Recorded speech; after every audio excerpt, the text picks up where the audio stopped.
Palabra al señor representante de Israel. Madam President, let me begin by congratulating you and the delegation of Argentina for your leadership of the Security Council this month. Today marks the 10th anniversary of the bombing of the Baghdad headquarters of the United Nations Assistant Mission in Iraq that claimed the lives of 22 people, including Sergio Vieira del Mello, the High Commissioner for Human Rights. Instead of defending victims of armed conflict, humanitarian personnel are themselves becoming the victims. In light of the recent attacks on UN personnel in Darfur, the DRC, and South Sudan, we must show zero tolerance to those who deliberately target UN and humanitarian workers. Madam President, civilians continue to make up the vast majority of casualties in armed conflict. Human suffering anywhere should be the concern of men and women everywhere, but the responsibility rests with the international community. Nobel laureate and humanitarian activist Elie Wiesel said, and I quote, "Wherever men and women are persecuted because of their race, religion, or political views, that place must, at that moment, become the center of the universe." Today, men and women are being persecuted in every corner of the world. The risk of mass killings has risen sharply in Libya and Mali, and the threat of civilians remains critical in the Central African Republic, Somalia, and the DRC.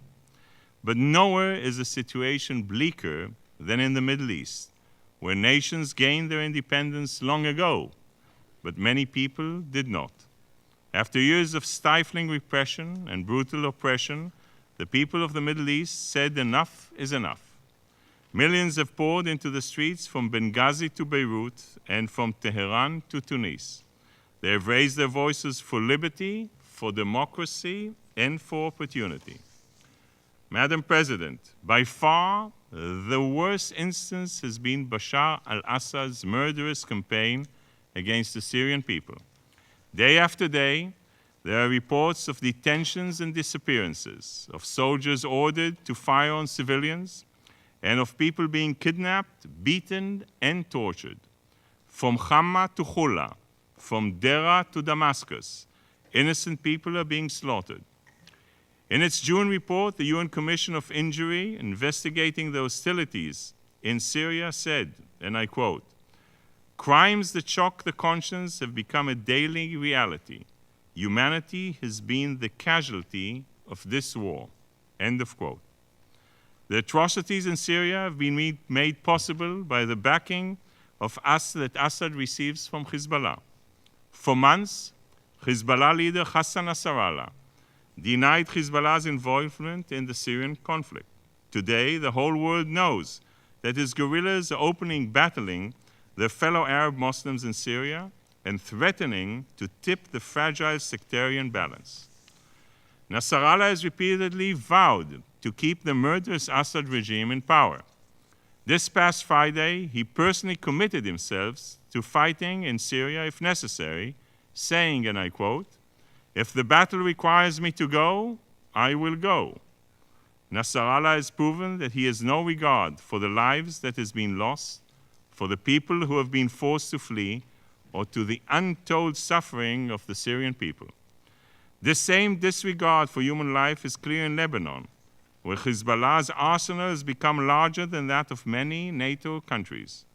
And Hezbollah sees fit to store those weapons in homes, schools, and in hospitals.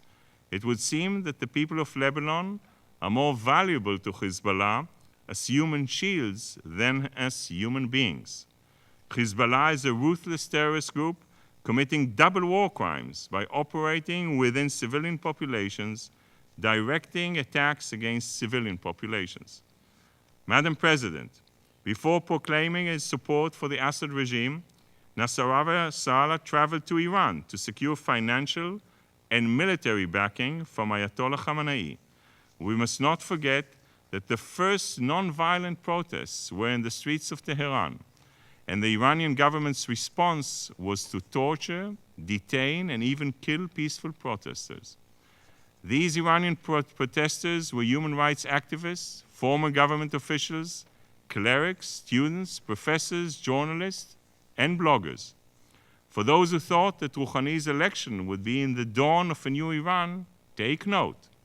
After taking office, the new president wasted no time expressing his support for Bashar al-Assad. Madam President, Jewish tradition implores us to raise our eyes to see the needs of all humanity. As one of Judaism's greatest contemporary scholars and teachers, Rabbi Joseph Soloveitchik, wrote, and I quote, "We've always considered ourselves an inseparable part of humanity, ever ready to accept the responsibility implicit in human existence. As a family of nations, our responsibility to one another stems from our common humanity. Our moral imperatives supersede whatever politics, religion, or geography may divide us.